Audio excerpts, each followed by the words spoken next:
Hello everyone, good evening. Today క్లాస్లో మనం బీజగణితం గురించి నేర్చుకుందాము.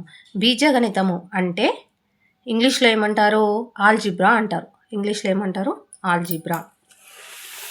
చూడండి, బీజగణితాన్ని ఇంగ్లీష్లో ఆల్జిబ్రా అని అంటారు. ఆల్జిబ్రా అనే పదం ఆల్జబర్ అనే అరబిక్ పదం నుంచి వచ్చింది. దీని గురించి మనం డీటెయిల్స్ తెలుసుకుందామండి. బీజగణితము ఆల్జిబ్రా అనే బీజగణితాన్ని ఇంగ్లీష్లో ఆల్జిబ్రా అని అంటారు. ఆల్జిబ్రా అనే పదము ఆల్జబర్ అనే అరబిక్ పదం నుంచి వచ్చింది. ఏ పదం నుంచి వచ్చింది? ఆల్జిబ్రా అనే పదం అరబిక్ అనే పదం నుంచి వచ్చింది. అరబిక్ గుర్తుపెట్టుకోండి. ఆల్జిబ్రా అనే పదం అరబిక్ అనే పదం నుంచి వచ్చింది. ఆల్జబర్ వా ఆల్ ముకాబలా, ఆల్జబర్ వా ఆల్ ముకాబలా, ఆల్జబర్ వా ఆల్ ముకాబలా అనే పుస్తకాన్ని పర్షియన్ గణితశాస్త్రవేత్త ఆల్క్వావరాజ్మి అరబిక్ భాషలో క్రీస్తు శకం 820లో రచించాడు. ఆల్జబర్ వా ఆల్ ముకాబలా అనే పుస్తకాన్ని, ఇది పుస్తకం నేమ్ ఏంది? ఆల్జబర్ వా ఆల్ ముకాబలా అనేది పుస్తకం నేమ్.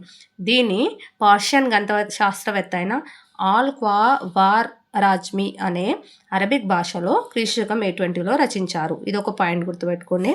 నెక్స్ట్, మొట్టమొదట బీజీయ సమాసాలను గ్రీక్ గణితవేత్త డయాఫాంటస్ క్రీస్తు శకం 3వ శతాబ్దంలో తను రాసిన అరిథ్మెటికా అనే పుస్తకంలో ఉపయోగించబడింది. ఇది చాలా చాలా ఇంపార్టెంట్ అండి. ఇది ఇంపార్టెంట్. చూడండి, మొట్టమొదట బీజీయ సమాసాలను ఫస్ట్ ఎవరు రాశారు? గ్రీకు గణిత శాస్త్రవేత్త. ఏ దేశానికి చెందిన? గ్రీకు. డయాఫాంటస్ క్రీస్తు శకం 3వ శతాబ్దంలో. ఎవరు? డయాఫాంటస్ అనే శాస్త్రవేత్త తను రాసిన అరిథ్మెటికా అనే పుస్తకంలో ఉపయోగించాడు. ఇది చాలా గుర్తుపెట్టుకున్నా. డయాఫాంటస్ గ్రీకు శాస్త్రవేత్త అరిథ్మెటికా అనే పుస్తకంలో ఉపయోగించాడు. బీజగణిత పితామహుడు ఎవరు? ఇప్పుడు డయాఫాంటస్. క్వశ్చన్ వస్తుంది, బీజగణిత పితామహుడు ఎవరు? డయాఫాంటస్. ఓకే. భారతీయ గణిత శాస్త్రవేత్తలు క్రీస్తు శకం 5వ శతాబ్దంలో ఆర్యభట్ట. 5వ శతాబ్దంలో ఇండియా గణిత శాస్త్రవేత్త ఎవరు? ఆర్యభట్టు. క్రీస్తు శకం 6వ శతాబ్దంలో బ్రహ్మగుప్త. క్రీస్తు శకం 12వ శతాబ్దంలో భాస్కరాచార్య మొదలగు వారు బీజగణితంలో అనేక సూత్రాలను, సమీకరణాల సాధనలను కనుగొన్నారు. మన ఇండియా శాస్త్రవేత్త ఎవరు? గుర్తుపెట్టుకోండి, జాగ్రత్తగా క్వశ్చన్స్ వస్తాయి. డిఎస్సి కానీ టెట్లో వస్తాయండి. ఒకసారి గుర్తుపెట్టుకోండి. క్రీస్తు శకం 5వ శతాబ్దంలో ఆర్యభట్టు, 6వ శతాబ్దంలో బ్రహ్మగుప్త, 12వ శతాబ్దంలో భాస్కరాచార్య మొదలగు వారు బీజగణితంలో అనేక సూత్రాలను, సమీకరణాల సాధనలను కనుగొన్నారు. ఎవరెవరు? ఆర్యభట్టు, బ్రహ్మగుప్త, భాస్కరాచార్య. వీళ్ళెవరు? మన ఇండియా సంబంధించిన గణిత శాస్త్రవేత్తలు. ఓకే. నెక్స్ట్, క్రీస్తు శకం 16వ శతాబ్దం నుండి కనుగొనిన అంశాలే ఆధునిక బీజగణిత అభివృద్ధికి దోహదపడ్డాయి. ఇవే క్రీస్తు శకం 16వ శతాబ్దం నుంచి కనుగొనిన అంశాలే నుంచి మనకి ఆధునిక శతాబ్దంలో వాటిని అభివృద్ధి దోహదపడుతున్నాయి. బీజగణితంలో సంఖ్యలు లేదా రాసులను అక్షరాలలో సూచిస్తారు. ఈ ఆల్జిబ్రాలో సంఖ్యలను లేదా రాసులను అక్షరాలలో సూచిస్తారు. అలా సూచించిన అక్షరాలను బీజాలు అని అంటారు. ఏమంటారు? బీజాలు. సంఖ్యలను రాసులలో సూచిస్తారు. బీజగణితంలో సంఖ్యలు లేదా రాసులను అక్షరాలలో సూచిస్తారు. ఇలా సూచించిన అక్షరాలను బీజాలు అని అంటారు. బీజాలతో గణన చేసే విధానమే బీజగణితము. సాధారణీకరణం చేయబడ్డ అంకగణితాన్ని బీజగణితం అంటారు. అంటే సాధారణీకం అంటే పెద్దదాన్ని చిన్నగా చేసుకుంటాం, సింపుల్గా రాసుకొని చేస్తాము. దీన్ని బీజగణితం అని అంటారు. సాధారణీకరణ చేయబడ్డ అంకగణితాన్ని బీజగణితం అంటారు. అంకెల యొక్క గణితము, అంకెలకు సంబంధించిన గణితాన్ని సాధారణంగా అంటే ఈజీగా రాసుకొని చేయడాన్ని, మనం ఒకటి ఊహించుకొని చేయడాన్ని బీజగణితం అంటారు. చరరాశి నిర్ణీత సమితి నుండి ఏ విలువనైనా కలిగి ఉండే బీజాన్ని చరరాశి అని అంటారు. బీజము అంటే ఇట వేరబుల్, అంటే ఇందులో ఏముంటే చరరాశులు ఉంటాయి, చిరరాశులు ఉంటాయి. బీజగణితంలో చరరాశి, స్థిరరాశి, వేరబుల్ అండ్ కాన్స్టాంట్స్ ఉంటాయి నాన్న. ఎక్స్ బి అంటే ఏ కామా బి కామా సి, లేకుంటే XYZ ఏదన్నా మనం వీటిని ఏమంటారు? చరరాశి అంటారు. వేరబుల్ సాధారణంగా దీన్ని వేరబుల్ అంటారు. ఇందులో చరరాశులు ఉంటాయి, చిరరాశులు ఉంటాయి. బీజగణితంలో సాధారణంగా చరరాశులను ఆంగ్ల భాషల్లోనే చిన్న అక్షరాలతో సూచిస్తారు. ఈ విధంగా చూపిస్తాం. ఓకే. స్థిరరాశి అంటే ఒకే స్థిరమైన విలువను కలిగి ఉండే బీజాన్ని స్థిరరాశి కాన్స్టాంట్ అంటారు. ఇది స్థిరరాశి అనేది నంబర్స్ 1 2 3 4 5 -1 -2 ఏవైనా ఉండొచ్చు, ఇవి ఉంటాయి. స్థిరరాశి మారదు, అదే విధంగా ఉంటుంది. కానీ చరరాశి మారుతుంది. అంటే ఇది ఒక ఒక సంఖ్య ఉంటుంది, మారుతుంటుంది. x=5 కావచ్చు, ఒకసారి x=1 కావచ్చు, x=-6 కావచ్చు, అలా మారుతూ ఉంటుంది. చరరాశి స్థిరరాశి. పదము కేవలం చరరాశులు కానీ లేదా కేవలం చరరాశులు కానీ లేదా గుణకార ప్రక్రియతో కూడి ఉన్న స్థిర చరరాశుల సముదాయాన్ని పదం అంటారు. పదం అంటే ఏంటి? ఎగ్జాంపుల్ చూడండి.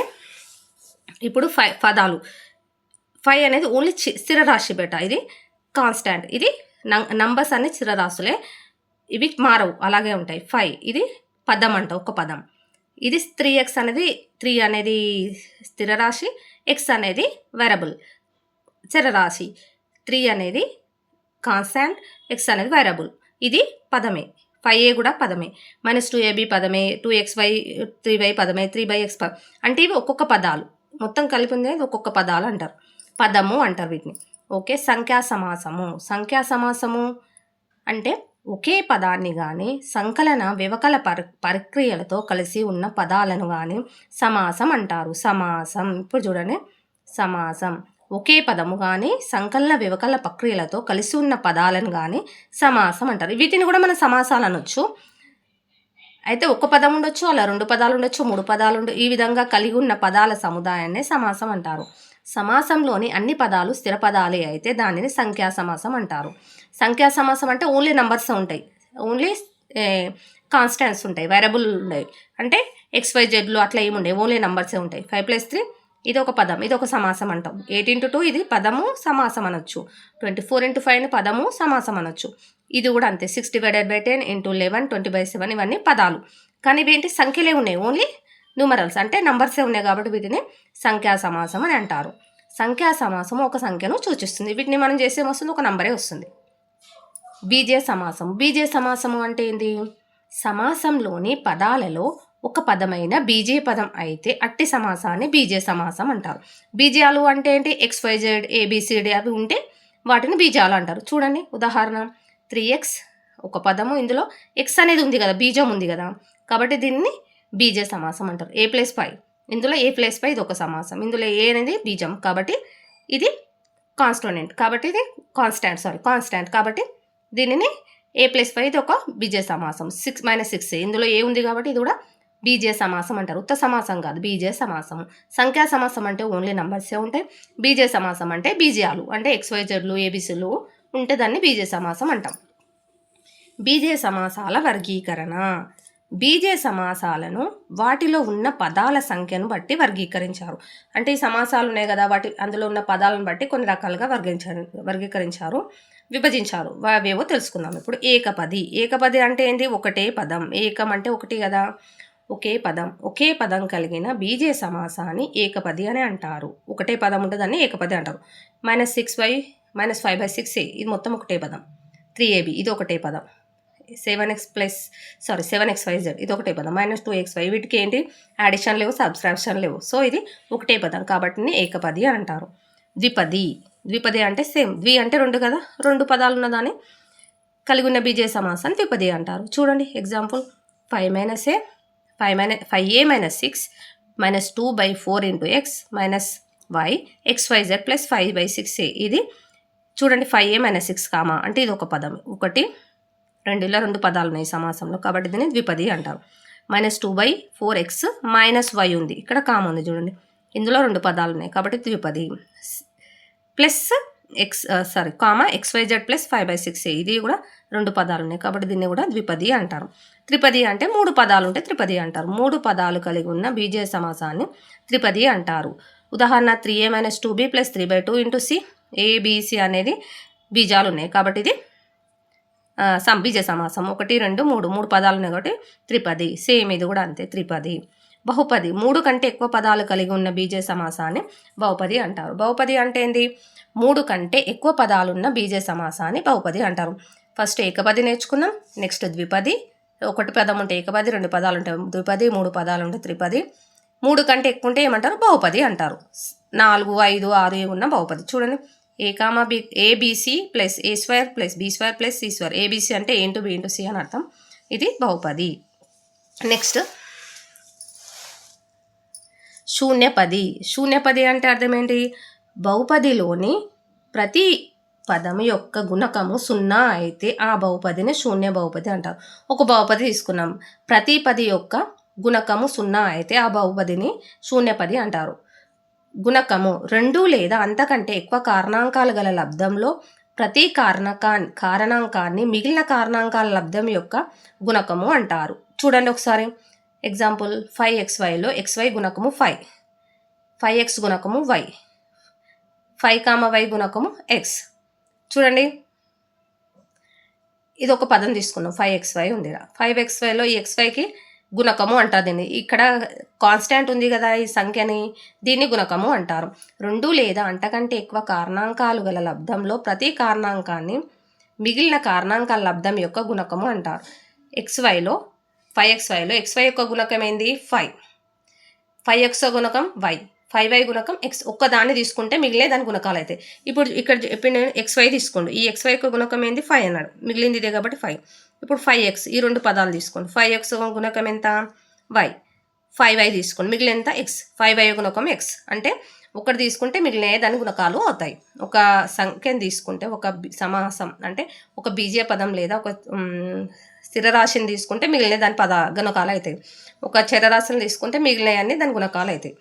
గుణకము సంఖ్య అయితే సంఖ్యా గుణకం అని, బీజీయ పదం అయితే బీజీయ గుణకం అని అంటారు. చూడండి ఇప్పుడు xy అనేది గుణకం 5, ఇది సంఖ్య కాబట్టి సంఖ్యా గుణకం అంటారు. 5x గుణకం y, y అనేది బీజీయ సమాసం కాబట్టి దీన్ని బీజీయ గుణకం అంటారు. 5y గుణకము ఈ x కాబట్టి ఇది కూడా బీజీయ గుణకం అవుతుంది, బీజీయ గుణకము అవుతుంది. నెక్స్ట్ గుణకము సంఖ్య అయితే సంఖ్యా గుణకం అని, బీజీయం పదం అయితే బీజీయ గుణకం అని అంటారు. ఓకే. సజాతి పదాలు. ఒకే బీజీయ గుణకాలను కలిగి ఉన్న పదాలను సజాతి పదాలు అంటారు. సజాతి పదాలంటే ఒకటే బీజం సేమ్ ఉండాలి, బీజీయ గుణకాలను కలిగి ఉన్న పదాలను సజాతి పదాలు అంటారు. చూడండి ఒకే బీజీయ గుణకాలను కలిగి ఉన్న పదాలను సజాతి పదాలు అంటారు. బీజాలు అంటే మనకు తెలుసు కదా, XYZలు, A, B, Cలు. ఉదాహరణ ఇక్కడ చూడండి 3xy ఉంది, -4xy ఉంది. ఇక్కడ బీజాలు ఏమున్నాయి? xy, ఇక్కడ కూడా xy. వీటిని ఏమంటారు? ఇక్కడ సేమ్ ఇక్కడ సేమ్, 2 xyలు ఉన్నాయి కాబట్టి ఇలాంటి వాటిని సజాతి పదాలు అంటారు. విజాతి పదాలు అంటే ఏంటి? విభిన్న బీజీయ గుణకాలు గల పదాలను విజాతి పదాలు అంటారు. అంటే డిఫరెంట్. చూడండి 2xy ఉంది, ఇక్కడ 3yz ఉంది, కానీ 2 యొక్క గుణకాలు ఏమున్నాయి? xy ఉంది, ఇక్కడ బీజం. 3కి y, z ఉంది, ఇక్కడ సేమ్ లేదు, ఇక్కడ xy ఉంటే ఇక్కడ yz ఉంది, ఇక్కడ డిఫరెంట్ ఉంది. సో ఇలాంటి గుణకాలను కలిగి ఉన్న పదాలను విజాతి పదాలు అని, సేమ్ ఉంటే సజాతి పదాలని, డిఫరెంట్ ఉంటే విజాతి పదాలని అంటారు. నెక్స్ట్ ఏకపది పరిమాణము. ఏకపది పరిమాణం అంటే ఏంది? ఒక బీజీయ పదములోని బీజీయ ఘాతాల మొత్తాన్ని ఆ బీజీయ పద పరిమాణం అని అంటారు, డిగ్రీ అంటాం.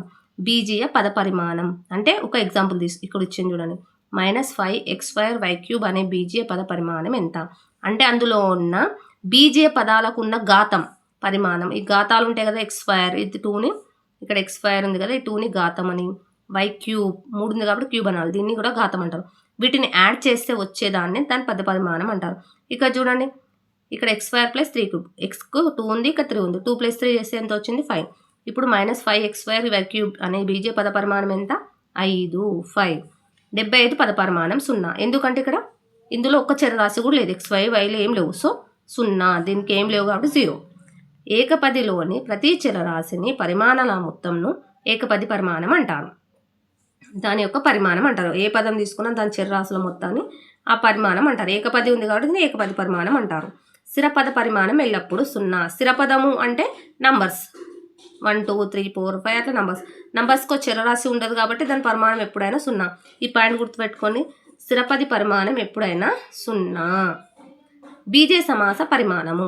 Degree of the algebraic expressions అంటే బీజీయ సమాసం, ఒక సమాసం తీసుకున్నాం, దాని పరిమాణం ఎంత? బీజీయ సమాసంలోని పదాల పరిమాణంలో గరిష్ట పరిమాణాన్ని ఆ బీజీయ సమాస పరిమాణం అంటారు. బీజీయ సమాసాలలోని పదాల పరిమాణంలో గరిష్ట పరిమాణాన్ని ఆ బీజీయ సమాస పరిమాణం అంటారు. దీనికి ఒక ప్రాబ్లం చేసి చూద్దామండి మనం. చూడండి 2a + 2a plus 3bc plus 4abc అనే ఒక ప్రాబ్లం ఉంది. ఎగ్జాంపుల్ చూడండి. ఇక్కడ 2aకి పరిమాణం ఎంత? ఏ పరిమాణం 1 ఇక్కడ. ఇది బీజం అంటే వెరబుల్. ఇది ఏబి అనేది వెరబుల్. ఓన్లీ చరరాశులను తీసుకోవాలి కాబట్టి వాటే కౌంట్ చేయాలి. బీకి 1 పరిమాణం 1 ఏం లేదు 1. దీనికి 1 ఉంటుంది. ఇక్కడ 1 ఇక్కడ 1 ఇక్కడ 1. 2a పరిమాణం ఎంత? ఇక్కడ 1 ఉంది ఇక్కడ. కానీ ఇక్కడ యాడ్ చేస్తే 1 + 1 2. ఇక్కడ 1 + 1 + 1 3. ఈ మూడుని యాడ్ చేస్తే ఇక్కడ 1 వస్తుంది, ఇక్కడ 2 వస్తుంది, ఇక్కడ 1 + 1. ఈ పదాలను యాడ్ చేస్తే 1 + 1 + 1 ఎంత వస్తుంది? 3. ఈ కాన్సనెంట్కి ఎప్పుడైనా 0నే ఉంటుంది. తెలుసు కదా, ఇది స్థిరరాశికి బహుపది పరిమాణం 0 అని తెలుసు. ఇప్పుడు ఎంత? ఈ మూడుట్లో ఏది బిగ్ అవుతుందో దాన్నే ఆ బహుపది యొక్క పరిమాణం అంటారు. ఈ మూడుట్లో బహుపది పరిమాణం ఎంత? 3నే బిగ్ కదా. ఈ బహుపది పరిమాణం ఎంత అని చెప్పాలి? ఇప్పుడు 3 అనాలి. 2a + 3bc + 4abc + 5 యొక్క బహుపది పరిమాణం 3. ఓకే. బహుపది శూన్య విలువ. ఏ సంఖ్యకు ఒక బహుపది విలువ 0 అవుతుందో దానిని ఆ బహుపది శూన్య విలువ అంటారు. ఏ సంఖ్యకైతే మనం బహుపది విలువ 0 వస్తుందో ఆన్సర్, ఆ సంఖ్యను ఆ బహుపది యొక్క శూన్య విలువ అంటారు. ఉదాహరణ, ax + b యొక్క బహుపది శూన్య విలువ -b/a అని ఇచ్చాను. చూడండి ఎగ్జాంపుల్ ఇక్కడ చూద్దాం. మనం ఎగ్జాంపుల్ తీసుకున్నాం. ఇప్పుడు ax + b తీసుకున్నాం. ఇది బహుపది, ఇది ax. ఇది బహుపది ఫస్ట్ బహుపది, ఎందుకంటే a, x ఉంది కాబట్టి ఇది బహుపది. ఇప్పుడు చూడండి దీని యొక్క శూన్య విలువ ఎంత అవుతుంది అని అన్నాడు. శూన్య విలువ అంటే ఇక్కడ చూడండి ax + b = 0 రాసుకోవాలి first. ax = b right side తీసుకోవాలి. ఇక్కడ ప్లస్ ఉన్నది ఈక్వల్ అవతలకి వస్తే, ఎప్పుడైనా సరే ప్లస్ ఉన్నాయి ఈక్వల్ అవతలకి వస్తే మైనస్ అయితే, మైనస్ ఉంటే ప్లస్ అయితే, మల్టిప్లికేషన్ ఉంటే డివైడ్ అయితే, డివైడ్ ఉంటే మల్టిప్లికేషన్ అయితే. ఈ బి ఇక్కడ తీసుకొస్తాం. ఇప్పుడు +b ఉంది కాబట్టి ఇక్కడ వస్తే -b. 0 + -b అంటే -bనే 0 వేసుకుందాం. ఇప్పుడు నెక్స్ట్ x వాల్యూ అనుకోవాలి. x = -b. ఇక్కడ x × a ఇంటూ ఉంది కాబట్టి ఇక్కడ వచ్చేసరికల్లా బై అవుతుంది, -b/a. ఇప్పుడు x వాల్యూ ఎంత? -b/a. ఇప్పుడు ఇందులో ఈ బహుపది యొక్క శూన్య విలువ ఎంత? -b/a. ఎందుకు? ఒకసారి చూడండి ఇక్కడ a ఇది సబ్స్టిట్యూట్ చేయండి. x వాల్యూ ప్లేస్లో ax + b ఉంది కదా. x వాల్యూ ప్లేస్లో చూడండి x వాల్యూ ఎంత వచ్చింది మనకు? -b/a వచ్చింది. ఇక్కడ సబ్స్టిట్యూట్ చేయండి -b/a. ఇందులో అప్లై చేసినాం. +b ఎంత వస్తుంది? ఇంటూ ఉంది కాబట్టి ఇది ఇంటూ బై, ఇది న్యూమరేటర్ డినామినేటర్ రెండు క్యాన్సిల్ అయిపోతాయి. క్యాన్సిల్ అయిపోతే ఏమవుతుంది? 1 × -b + b ఎంత అవుతుంది? -b + b అంటే రెండు క్యాన్సిల్ అవుతాయి. bలోకి b తీసేస్తే అంతా 0. అంటే ఇక్కడ x ప్లేస్లో మనం -b/a అప్లై చేస్తే ఈ బహుపది వాల్యూ ఎంత అవుతుంది? 0 అవుతుంది. అంటే ఈ బహుపది శూన్య విలువ ఎంత? -b/a. ఇట్లా వస్తే వాటిని ఆ బహుపది యొక్క శూన్య విలువ అంటారు. ఇంకో ఎగ్జాంపుల్ చూద్దామండి. a + 5 ఉంది. దీని శూన్య విలువ ఎంత అంటే ఏం చెప్తారు? చెప్పొచ్చు ఈజీగా, ఎందుకంటే 0కి సమానం చేయాలి. a + 5 = 0. a = ఎంత వస్తుంది ఇప్పుడు? -5. ఇప్పుడు ఏ బహుపది యొక్క శూన్య విలువ ఎంత ఇప్పుడు?